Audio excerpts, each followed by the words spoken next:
স্বাগত জানাই আমার চ্যানেলে। চলে এসেছি উত্তর পূর্ব ভারতে প্রধান জলবিদ্যুৎ প্রকল্প উমিয়াম লেক বা হ্রদ। এই লেক বা হ্রদ 1960-এর দশকের গোড়ার দিকে শুরু হয়, যখন উমিয়াম নদীতে বাঁধ দিয়ে উমিয়াম জলবিদ্যুৎ প্রকল্পের জন্য কৃত্রিম জলাধার তৈরি করা হয়েছিল। কিন্তু এখন এই জলবিদ্যুৎ উৎপাদনের জন্য যে তৈরি হয়েছিল লেকটি, সেটি এখন মেঘালয়ের প্রধান পর্যটন কেন্দ্র এবং বড়াপানি নামে পরিচিতি লাভ করেছে। লেকের কাছে যাওয়ার সময় এখান থেকে টিকিট কেটে ঢুকতে হলো।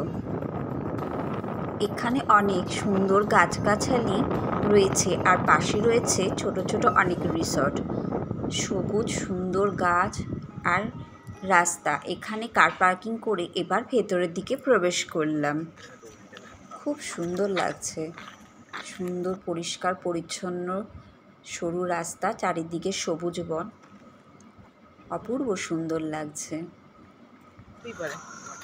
হেঁটে বেড়াতে খুব ভালো। এখানে অনেক রিসর্ট আছে, ইচ্ছে করলে এখানে থাকা যায়।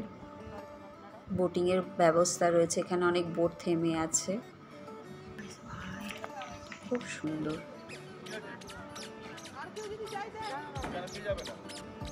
বোটিং করার জন্য সামনে ওখানে রয়েছে টিকিট কাউন্টার।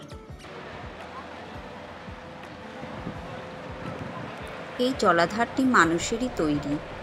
এই লেক বা হ্রদ প্রায় 220 বর্গ কিলোমিটার বিস্তৃত।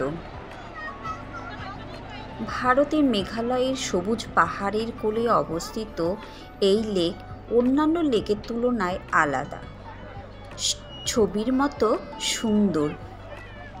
চারিদিকে সবুজ বন আর মাঝখানে সুবিশাল লেক। লেকের জল খুব স্বচ্ছ। এটি স্বচ্ছ বলে লেকের জল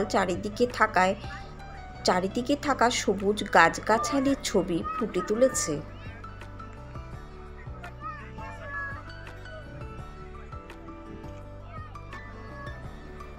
আমার খুব ভালো লেগেছে এই জায়গা। আপনাদের কেমন লেগেছে তা অবশ্যই জানাবেন। শিলং থেকে 15 কিলোমিটার উত্তরে খাসি পাহাড়ে অবস্থিত এই লেক উমিয়াম লেক।